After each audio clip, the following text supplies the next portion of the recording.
Hello, my dear friends. Welcome to the brand new course on statistics and SPSS. I am Naresh Chauhan, working as assistant professor in Community Medicine Department, Surat. The aim of this course is to provide hands-on experience to the learner to perform analysis on their data using SPSS. We will learn fundamentals of statistics using SPSS through the series of interactive video lectures, quiz, and assignments. You will learn during this course how to import and export your data in SPSS, whether it is .sav file or Excel file or other file format. Then preparation of data for analysis in SPSS.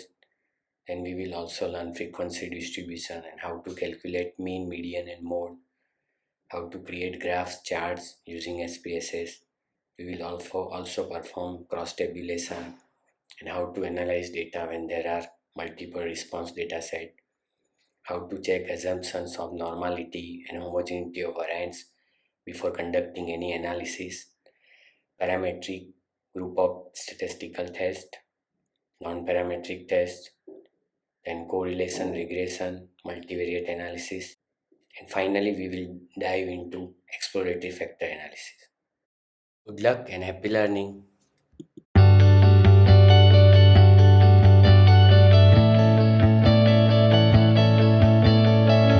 Hello friends, in this introductory class of statistics using SPSS, we are going to discuss about the SPSS environment, and with the help of one example we are also going to discuss level of measurement, that is types of data, and what is independent variable and what is dependent variable, popularly known as predictor and outcome variable.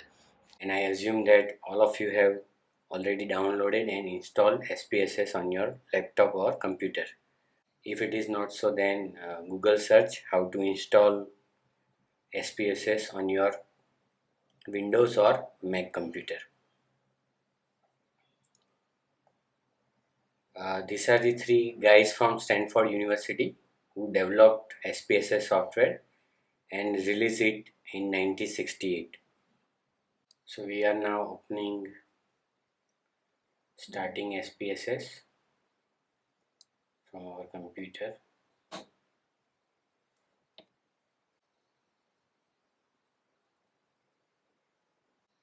Okay, so this is a SPSS software.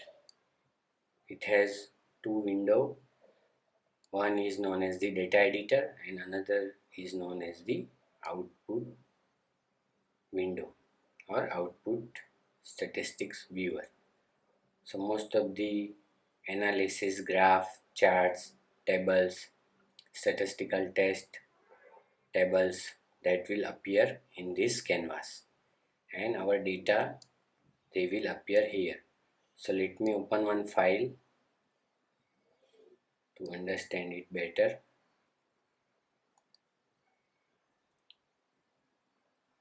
Okay, so I have opened one file. This is SPSS.sav file. So whenever you will save data, it will be saved in .sav file. So I have opened one data file. So data editor, it has a two view, data view and variable view. In variable view, you can study your variable, you can redesign, you can rename, you can change their value. So these are the name of the variable: name, birth date, job, number of friends, alcohol, income, and hobby. So these are the name, its type, string, date, numeric. So most of the time we are dealing with the string variable and numeric variable. I will be demonstrating it later in detail. Label, values. So these are the property of the variable. Measurement, whether it is nominal, ordinal or scale. So this is the property of the variable, its role. So this kind of thing. So this is a SPSS environment variable view. This is a data view where you can view your data. So these are the 10 number of data available with us are 10, and these are the name, birthday, job, number of friends are the various variable that we have collected from this all person. Okay, so this is a data editor window. This is a output window where you can view your output. Let me show you one output. What do you mean by output? So this is the, you can import your file from here, or you can import it from here, from file, new data. Open new data, or you can type in your data in directly in SPSS editor window. Okay, so now I am going to, okay, so let us do some frequency analysis. Chart, continue. Okay, so this is the output window where your all analysis would be appear. It's a bar chart, it's a table, statistics. Alright, so this was about the SPSS environment. Okay, now we will discussing why we need to learn statistic in this part. Why you need to learn statistics? What is the importance of statistics? Alright, so why statistics? Why we need to learn about this statistics?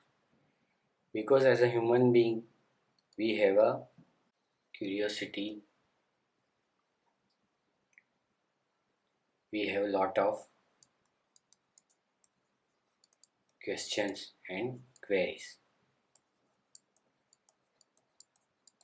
And because of our questions and queries, science has advanced so much. And we need answers.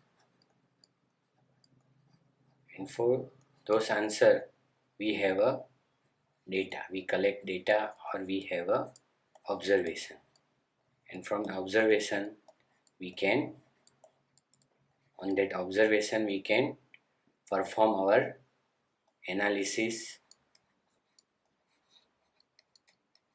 And for that analysis, we need a statistics. In this analysis part, we are using statistics, and finally we arrive at our conclusion or our answers. Let us take one example. Suppose we have this OPD at UATC clinic,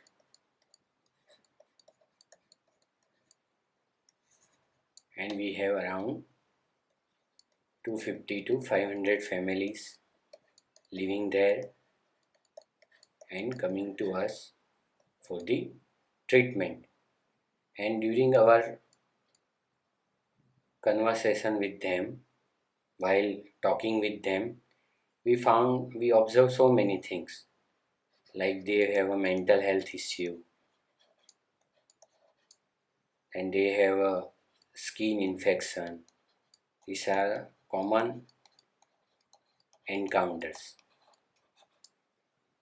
Okay, and now we believe that because of our conversation, or because while talking with them, we observe that majority of them working as a daily laborer or factory worker.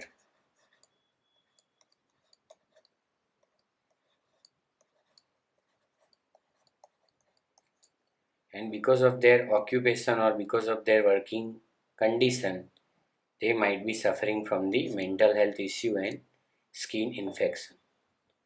Okay, so this is a kind of hypothesis we arrived at. This is because of their working condition. Okay, now how I arrived at this hypothesis, how I have generated. Actually, during my conversation, what I am doing, I am analyzing their language, their words spoken.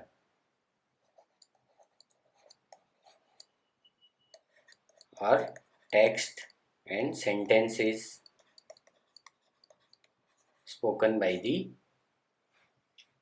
people, by the patient.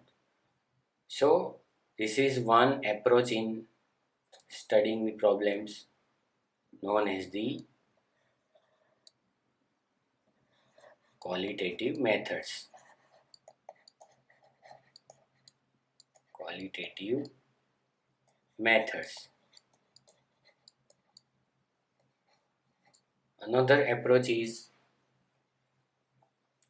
Another approach where we study numbers is known as the quantitative methods. Quantitative methods or quantitative approach. So basically we have two approaches, qualitative method and quantitative method. Now what is quantitative method? So after our initial observation and generating hypothesis, now we want to test this hypothesis. We want to check whether this hypothesis is true or not. So what we will do, we will prepare a nice study instrument or survey questionnaire in which we will include variable like, for example, name, gender,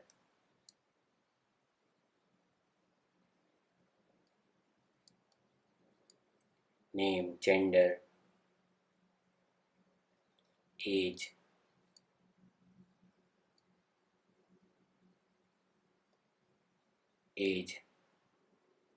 then we might include occupation, education, address, income. So this is the study instrument we are going to prepare. Okay, then we will be collecting data using this study instrument so that we can analyze it and we can answer. So we will collect data. Now again question arise from where and how many people you will going to interview. So this again poses us a question of sampling and sample size. Suppose this is our population or our sampling frame from where we are going to collect our data. So there are two methods. When we completely enumerate this population, suppose 500 families, and from each and every individual, each and every houses, we are collecting data, then it is known as census. Complete enumeration of population is known as census. But not the complete enumeration, but when we take a representative sample,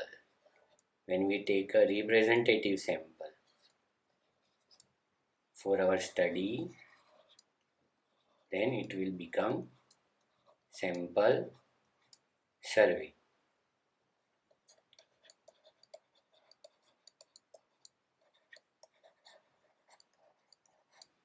So for the individual, for the organization, or for the institute, sample survey is recommended, and census is a very rare phenomena or activity, occurs once in a decade, and it is conducted by the country.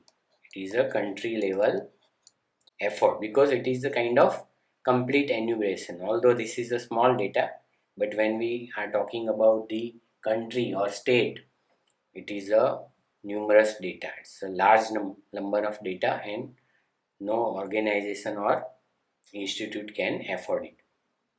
So mostly we are doing a sample survey. So this is known as the sampling. So we have a sampling technique to select the sample. So this is the another sampling technique or sampling methods, and means how we are going to select a representative sample. Another thing is how many. One is how we are going to select, and another question is how many person we will be selecting. This is known as the sample size. So sampling methodology and sample size is the another topic that we will be discussing later. Okay, so we are here to collect our data. Okay, so we have a different variable, or we can say we have a measurement. Okay, so when we talk about the measurement, we have name, then we have gender, then we have education,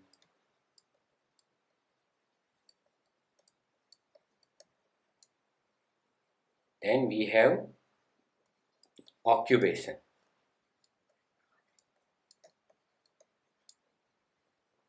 Alright, then we have some other data like we have age and we have income. This is just for example.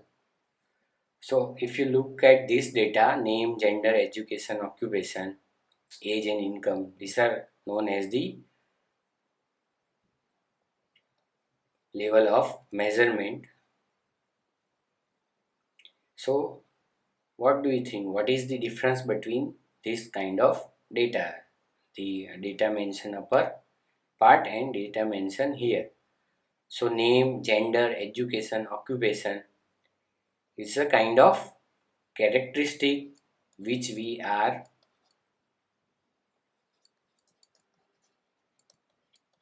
looking at a person. So many times we find answer in the form of yes, no. Okay, for example, are you male? No, I am a female. Are you female? No, I am a male. So who has wear a black t-shirt today? So not everyone. So that is the characteristic which may be present in few of them. So again, this is called as the qualitative data, or more popular term is categorical variables. Categorical variables. Okay, now what do you mean by categorical variable? We have a different categories here.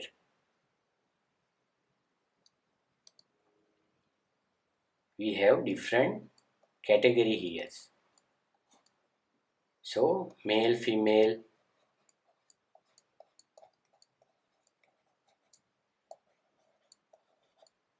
then alive, dead.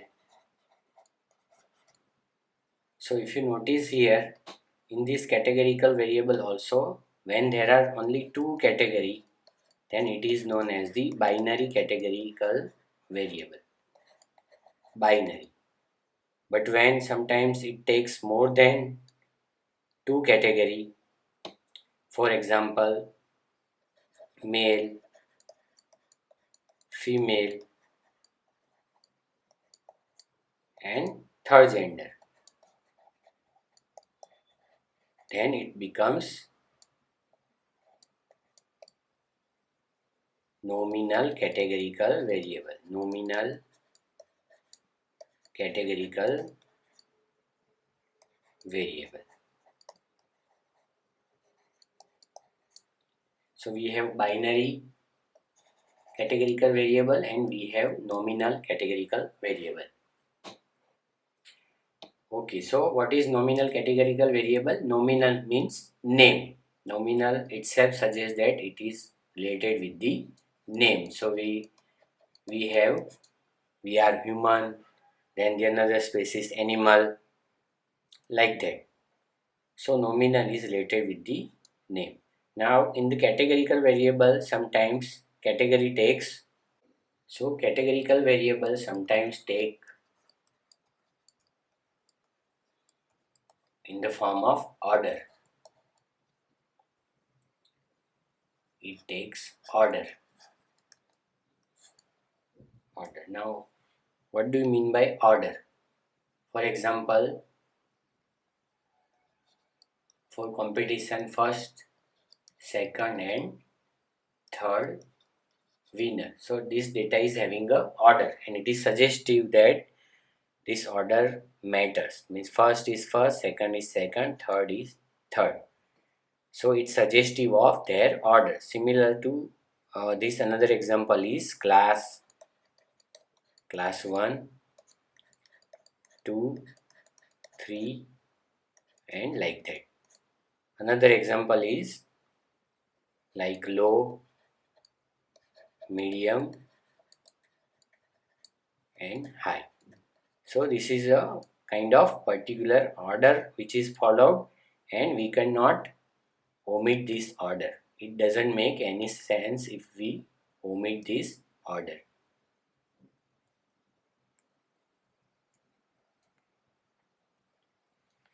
Okay, so this is known as the ordinal scale or ordinal data. It is also a type of categorical data. Now we have categorical data in which we have binary, then we have nominal and ordinal data. Okay, so we are dealing with the numbers. We will calculate or we will count that how many females are there, how many males are there, like that. Then while collecting or while analyzing data, we will also ask that how many people are farmer, how many person are laborer, how many person are professional. So this kind of analysis we would be performing with our categorical data in the form of bar diagram and charts. So basically categorical data are used for frequency distribution. We would be calculating frequency from the categorical data. Okay, then how about the age and income? Okay, so let's talk about the another form of data or variable which is known as the continuous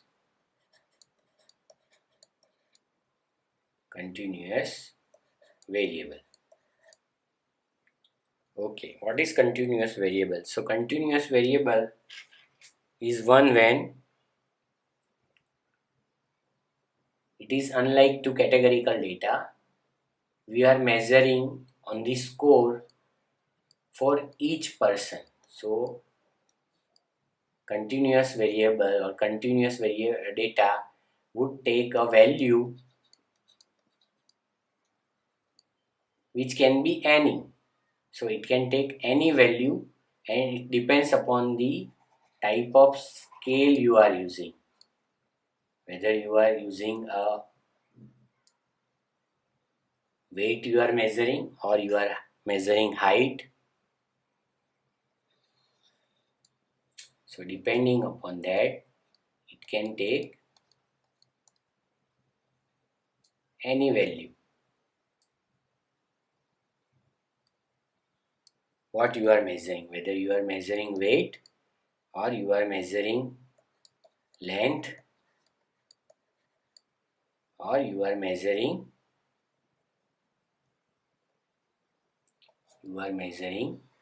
height. So you go to the person and you measure it. Continuous variable, so it is having a score or value, and it can take any value depending upon the measurement you are using, what you are measuring. So height measuring or you are measuring weight, like that. Okay, so in continuous variable also sometimes we have a scale or score which is divided into a various interval.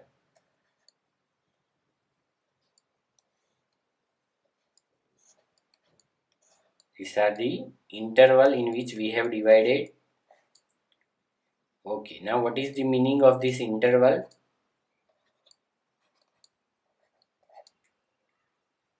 The interval suggests that the distance or the measurement difference between these two would be same or equal. That is known as the interval scale. This is known as the interval scale.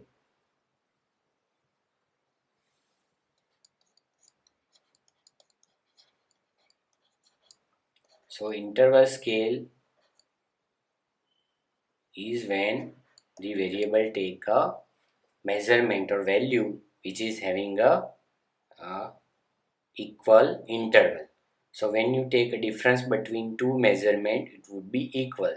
So when it is, we consider difference between 1 to 2, it would be equal to 4 to 5 because difference is only 1 and 1. Again further, this interval scale may take the form of ratio scale,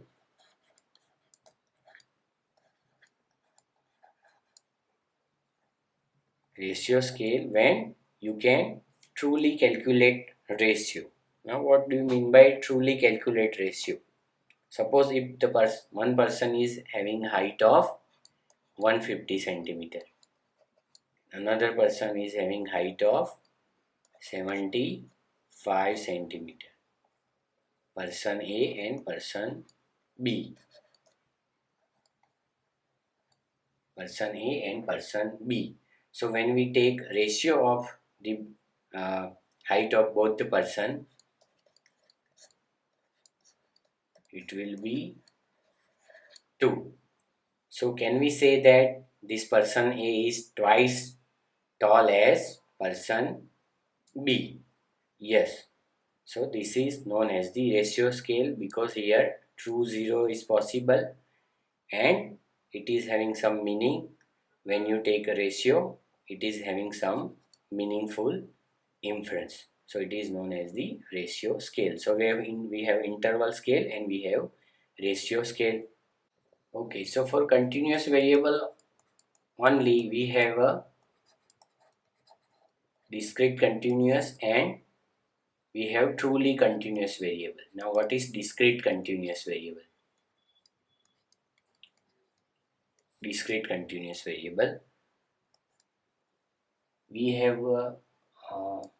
you might have heard, like some people may refer that the number of friends you are having, or let me give you another example, number of apps that are installed in your smartphone, your phone, number of apps. So if we talk about it, it will always take a whole number. It will never take a precise number like 4.5 friends. It would never happen. 4.5 or 4.9 app. It will always take a whole number. You may have a 10 app in your phone. It may have you may have 0, which is not possible, or you may have a 20 app. You may have a 0 friend, or you may have a 20 friend or 25 friend. So depends upon the number of friends or number of app in your phone. So this is known as the discrete continuous because we are using it as a continuous variable, but it will never take a precise value. Then another continuous variable, for example, weight, blood sugar, hemoglobin, height. These are the variable which will take a precise measurement. How precise you want to measure them. So this will take a precise measurement depending upon how precisely you want to measure, like 9.5 hemoglobin. For hemoglobin, for weight it may be 75.5, or 75.55, like that. For height also 170.551. So how precisely you want to measure, and it will take the precise value. So we have a true continuous variable and discrete. So in case of discrete continuous variable, when you are calculating average or whenever you are calculating mean, that mean will not be a true mean, or it is not tangible. But in case of true continuous variable, that mean will make a sense, or it would be useful.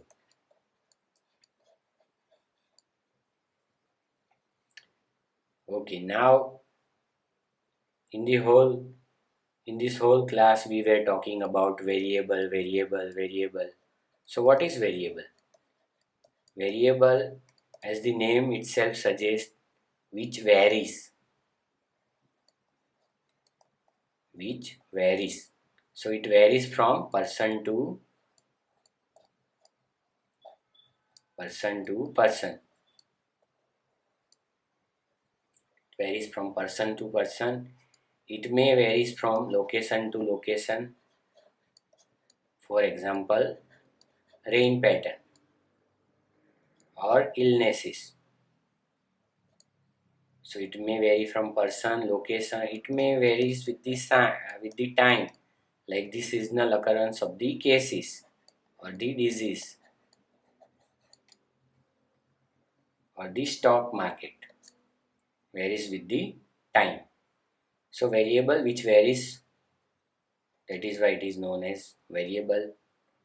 Sometimes variables are correlated with each other. So when variable x move, variable y also moves. That is known as the correlation. That variable x correlated with variable y. Okay, so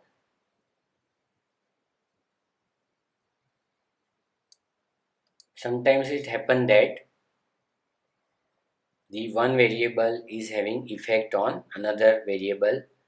That is why we label it as a independent and dependent independent and dependent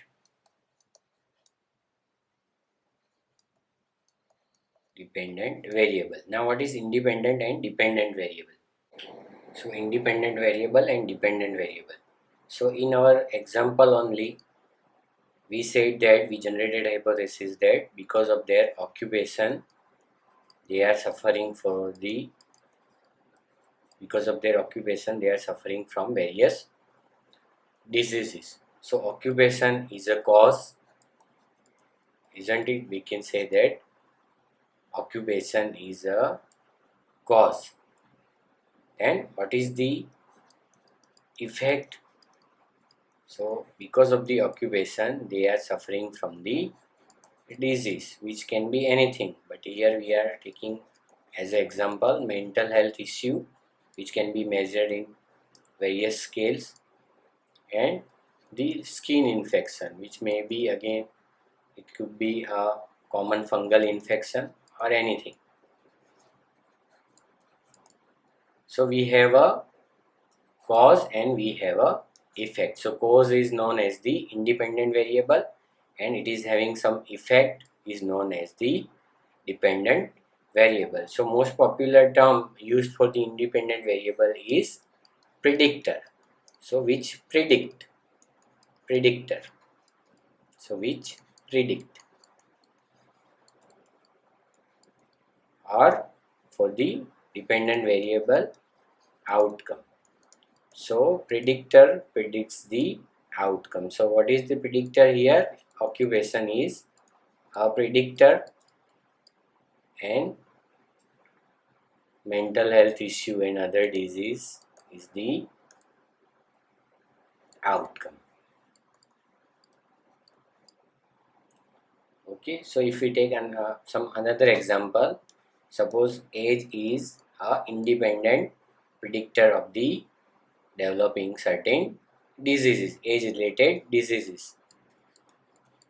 For example, common example is cancer. So age is independent predictor of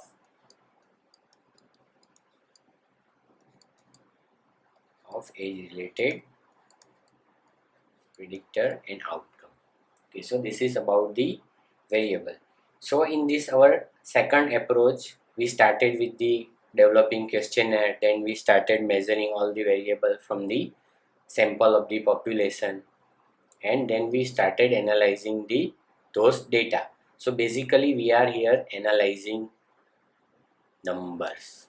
So when we analyze number or when we deals with the number, it is known as quantitative approach or quantitative methods. Now you may wonder that method is better, whether quantitative method is better or qualitative method or quantitative